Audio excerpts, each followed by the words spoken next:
পারদ নামতেই হাজির ভুটানি ব্যবসায়ীরা। তবে ঠিকানা পরিবর্তন হওয়ায় গত বছর বিশেষ লাভ হয়নি। এবছর জাঁকিয়ে শীত পড়লে লাভ হবে আশায় ভুটানি ব্যবসায়ীরা। ইতিমধ্যে রাজ্যের পারদ নামতে শুরু করেছে। শীতের কেনাকাটা শুরু করে দিয়েছে রাজ্যবাসী। শীতের জামাকাপড়ের বিপুল সম্ভার নিয়ে উপস্থিত হয়েছেন সুদূর ভুটান থেকে ব্যবসায়ীরা। গত 12 বছর ধরে আগরতলা শকুন্তলা রোডে বসত ভুটানি মার্কেট। তবে তাদের চুক্তির সময়সীমা শেষ হওয়ায় গত বছর থেকে তাদের নতুন ঠিকানা হয়েছে বটতলা বাজার। নভেম্বরের 1 तारीख থেকে শুরু হয়েছে মার্কেট, চলবে জানুয়ারির শেষ পর্যন্ত।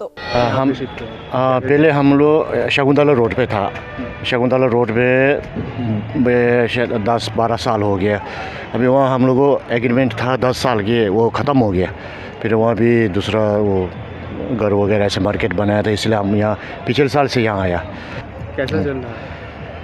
पिछले साल तो हम लॉस हुआ, पिछले साल तो मौसम ठंडा नहीं हुआ था, इसलिए हम लॉस हुआ। ये साल तो मौसम ठंडा होगा तो अच्छा होगा, यही उम्मीद है हम लोग। ঠিকানা পরিবর্তন হওয়ায় গত বছর বিশেষ লাভের মুখ দেখতে পাননি ব্যবসায়ীরা। এবছরও তেমন ভাবে কেনাকাটা শুরু হয়নি বলেই জানিয়েছেন তারা। শীত পড়লে হয়তো লাভের মুখ দেখা যেতে পারে, আশাবাদী ভুটানি মার্কেটের সকল ব্যবসায়ী। Bureau report, news now, Agartala.